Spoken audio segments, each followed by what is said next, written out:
Sir नमस्ते sir. नमस्ते। Sir बोलिए सर। देखिए, ये जो आपने एफआईआर नंबर मुझे सेंड किया है, इस नंबर के खिलाफ 17 कंप्लेंट्स हमारे पास। आप ये नंबर यूज कर रहे हैं? मैंने नहीं यूज करता हूँ सर। अभी कहाँ से बात कर रहे हो? Sir Karnataka sir. वो घर में हूँ सर। ओके, इसके लिए आप अपनी स्टेट में रिकॉर्ड करवाइए ताकि ये नंबर ब्लॉक कर दिया जाए, फ्यूचर में आपको कोई प्रॉब्लम ना हो। Okay, yes sir. अभी मैं आपको कनेक्ट कर रहा हूँ, ये आपका इन्वेस्टिगेशन ऑफिसर है। आप अपनी स्टेट में रिकॉर्ड करवाइए ताकि ये नंबर ब्लॉक कर दिया जाए। Okay, yes sir, yes sir, yes sir. अब बताइएगा मैं किसके साथ बात कर रहा हूँ। अपना आधार कार्ड मुझे शो कीजिएगा वेरीफाई करने के लिए, बताइएगा। सर मेरे पास अभी नहीं है sir Aadhaar card sir, please sir. Phone आपके फोन में है? नहीं सर। फोन में आधार कार्ड की पिक्चर नहीं है आपके पास? नहीं है सर। नंबर याद है आपको? सर नहीं है सर, नंबर भी याद नहीं है सर। हमने सिर्फ वेरीफाई करना है। ओके, वेरीफाई करने के लिए नहीं सर। आप डरिए ना, डरिए ना। अगर आपने कुछ नहीं किया तो आप डरिए ना।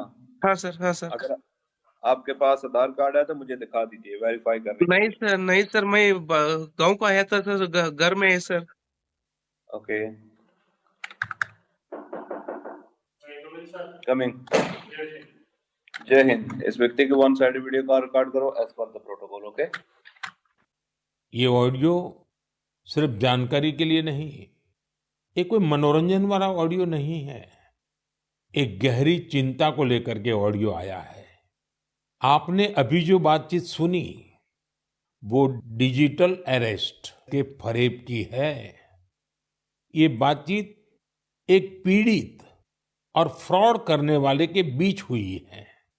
डिजिटल अरेस्ट के फ्रॉड में फोन करने वाले कभी पुलिस, कभी सीबीआई, कभी नारकोटिक्स, कभी आरबीआई, ऐसे भांति भांति के लेबल लगाकर बनावटी अधिकारी बनकर बात करते हैं और बड़े कॉन्फिडेंस के साथ करते हैं। आइए मैं आपको बताता हूं ये फ्रॉड करने वाली गैंग काम कैसे करती है, ये खतरनाक खेल क्या है।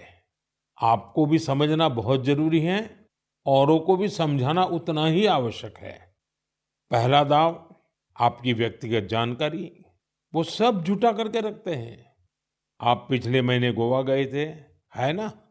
आपकी बेटी दिल्ली में पढ़ती है ना?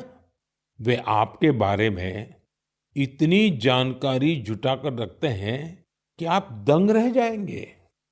दूसरा दाव, वहाँ का माहौल पैदा करो।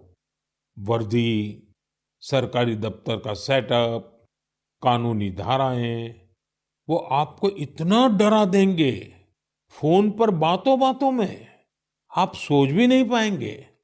और फिर उनका तीसरा दाव शुरू होता है। तीसरा दाव, समय का दबाव। अभी फैसला करना होगा वरना आपको गिरफ्तार करना पड़ेगा। ये लोग पीड़ित पर इतना मनोवैज्ञानिक दबाव बना देते हैं कि वो सहम जाता है। डिजिटल अरेस्ट के शिकार होने वालों में हर वर्ग, हर उम्र के लोग हैं। लोगों ने डर की वजह से अपनी मेहनत से कमाए हुए लाखों रुपए गंवा दिए हैं।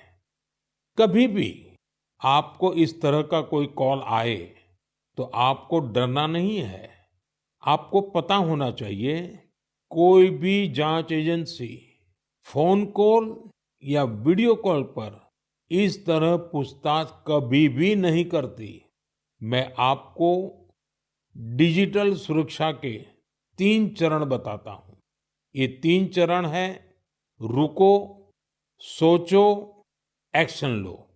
कॉल आते ही रुको, घबराए नहीं, शांत रहे, जल्दबाजी में कोई कदम न उठाएं, किसी को अपनी व्यक्तिगत जानकारी न दें। संभव हो तो स्क्रीनशॉट लें और रिकॉर्डिंग जरूर करें।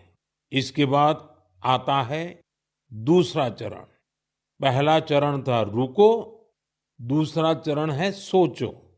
कोई भी सरकारी एजेंसी फोन पर ऐसे धमकी नहीं देती, न ही वीडियो कॉल पर पूछताछ करती है, न ही ऐसे पैसा की मांग करती है। अगर डर लगे तो समझिए कुछ गड़बड़ है। और पहला चरण, दूसरा चरण और अब मैं कहता हूं तीसरा चरण। पहले चरण में मैंने कहा रुको, दूसरे चरण में मैंने कहा सोचो और तीसरा चरण कहता हूं एक्शन लो। राष्ट्रीय साइबर हेल्पलाइन 1930 डायल करें, cybercrime.gov.in पर रिपोर्ट करें, परिवार और पुलिस को सूचित करें, सबूत सुरक्षित रखें। रुको, बाद में सोचो और फिर एक्शन लो। ये 3 चरण आपकी डिजिटल सुरक्षा का रक्षक बनेंगे। साथियों, मैं फिर कहूंगा, डिजिटल अरेस्ट जैसी कोई व्यवस्था कानून में नहीं है। ये सिर्फ फ्रॉड है, फरेब है, झूठ है, बदमाशों का गिरोह है। और जो लोग ऐसा कर रहे हैं वो समाज के दुश्मन है। डिजिटल अरेस्ट के नाम पर जो फरेब चल रहा है उससे निपटने के लिए तमाम जांच एजेंसियां राज्य सरकारों के साथ मिलकर काम कर रही है। इन एजेंसियों में तालमेल बनाने के लिए नेशनल साइबर कोऑर्डिनेशन सेंटर की स्थापना की गई है। एजेंसियों की तरफ से ऐसे फ्रॉड करने वाली हजारों वीडियो कॉलिंग आईडी को ब्लॉक किया गया है। लाखों सिम कार्ड, मोबाइल फोन और बैंक अकाउंट्स को भी ब्लॉक किया गया है। एजेंसियां अपना काम कर रही है, लेकिन डिजिटल अरेस्ट के नाम पर हो रहे स्कैम से बचने के लिए बहुत जरूरी है हर किसी की जागरूकता, हर नागरिक की जागरूकता। जो लोग भी इस तरह के साइबर फ्रॉड का शिकार होते हैं, उन्हें ज्यादा से ज्यादा लोगों को इसके बारे में बताना चाहिए। आप जागरूकता के लिए #SafeDigitalIndia का प्रयोग कर सकते हैं। मैं स्कूलों और कॉलेजों को भी कहूंगा कि साइबर स्कैम के खिलाफ मुहिम में छात्रों को भी जोड़ें।